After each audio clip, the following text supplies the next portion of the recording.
আপনি বাসেন না, না?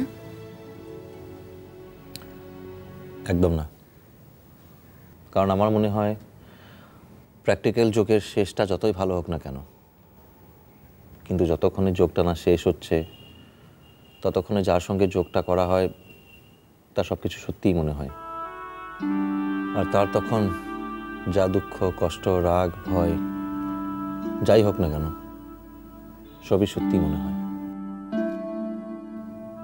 এভাবে কখনো ভেবে দেখিনি।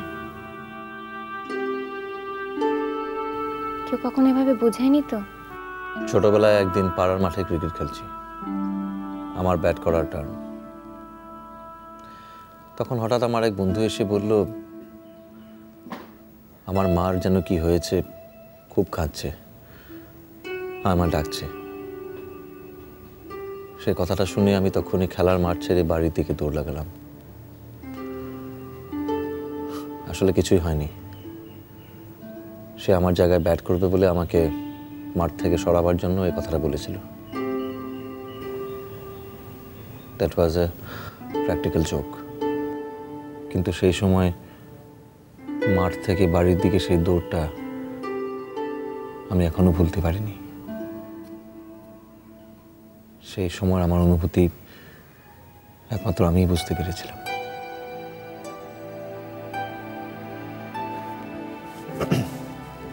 কিন্তু আজকের এই জোকটা মানে সারপ্রাইজটা বেশ ভালো ছিল।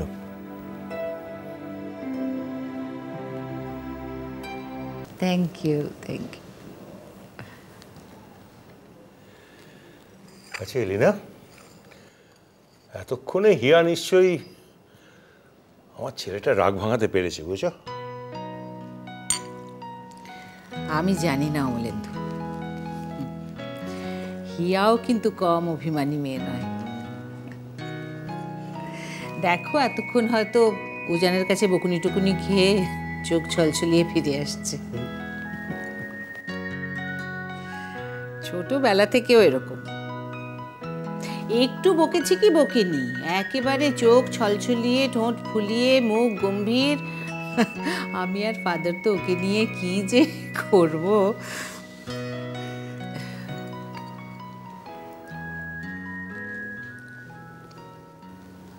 অমলেন্দু, হিয়ার বিষয়ে আমার তোমাকে কয়েকটা কথা বলা দরকার। আমি সেই জন্যেই কিন্তু আরও আজ তোমার কাছে এসেছি। হিয়ার ব্যাপারে কি কথা? সেদিন আমি তোমাকে বলেছিলাম যে হিয়া আমার মেয়ে। কথাটা হয়তো পুরোপুরি সত্যি নয়। হিয়া একটি অরফান মেয়ে। কাসিয়ংয়ের ফাদার ওকে পুড়িয়ে পেয়েছিলেন, তারপরে ফাদারই ওকে মানুষ করেছেন। আমি ওর মণিমা। মা বাবার ভালোবাসা যে কি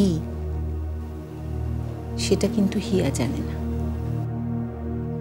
আমরা আমাদের মতন করে যতটা পেরেছি ওকে আগলে আগলে ওকে মানুষ করবার চেষ্টা করেছি, কিন্তু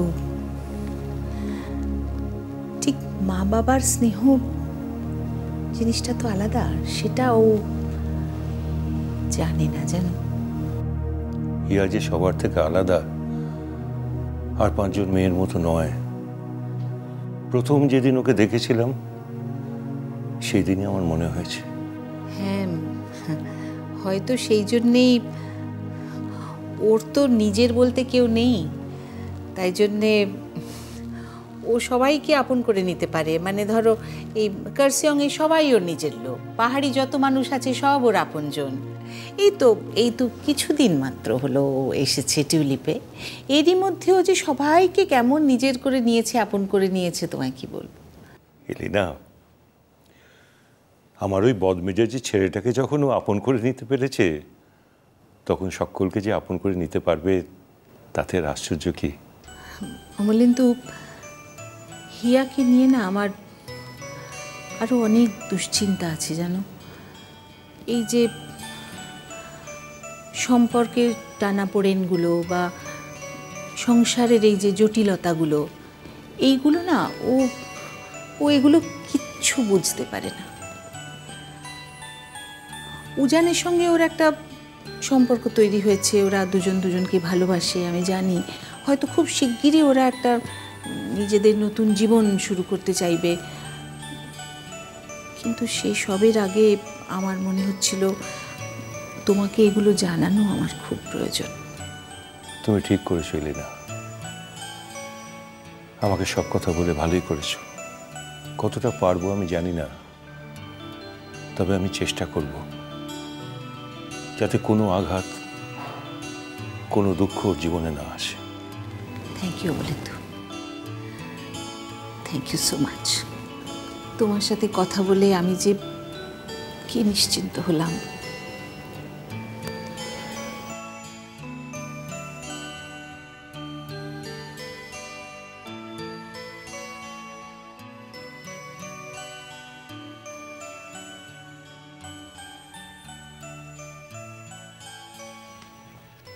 ছবিটা কার আঁকা?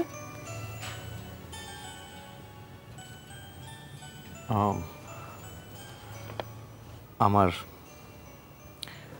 ওই মাঝে মধ্যে এমনি। নাইস, খুব সুন্দর। আমার মা খুব ভালো ছবি আঁকতেন।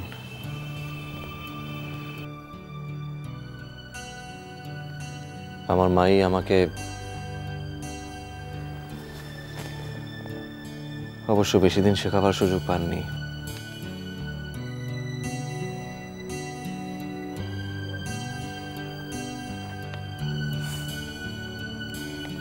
খুব পাহাড়ের কথা মনে পড়ছে। সত্যি অনেকদিন আমি বাড়ি ছাড়া। এটাও তো আপনারই বাড়ি।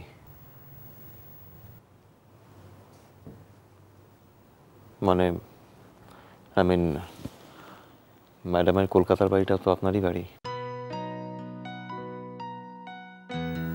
কিন্তু এখানে তো আর পাহাড়, জঙ্গল, পাহাড়ি ঝর্ণা, অর্কিড এসব নেই।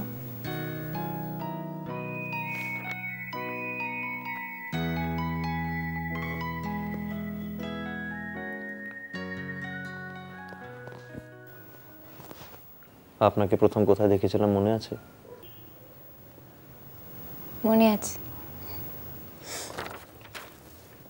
মণিমাদের বাড়ির লনে। খুব ঝগড়া করেছিলেন কিন্তু আমার সঙ্গে, কাউ কাউ কাউ।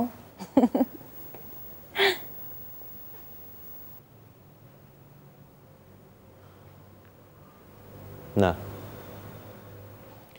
আপনাকে আমি প্রথম দেখি যখন আপনি পাহাড়ে বাচ্চাদের নিয়ে গান করছিলেন। হারে রে রে রে আমায় ছেড়ে দে রে রে।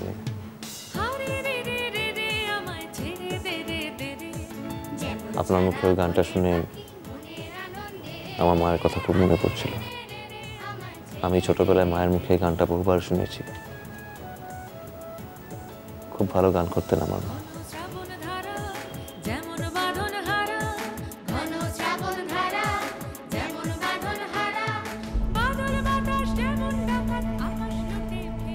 আপনার জীবনে যা কিছু ভালো মুহূর্ত সব আপনার মায়ের সঙ্গে জড়িয়ে আছে না?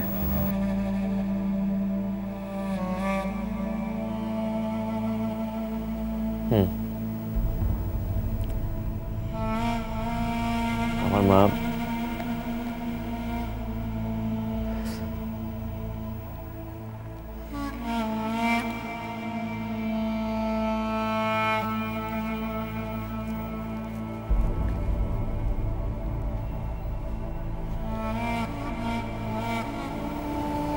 উজান,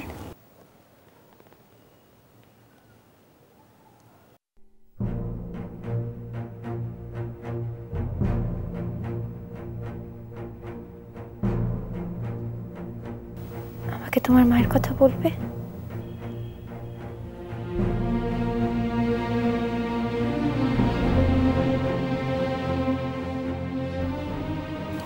আমার শুনতে খুব ভালো লাগে। আজ অব্দি কাউকে বলিনি আমার মায়ের কথা, কিন্তু আজ তোমায় বলবো।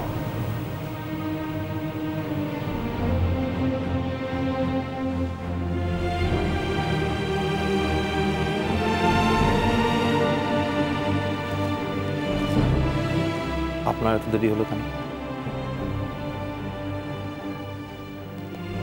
তোমার এত দেরি হলো কেন? আকাশ নীল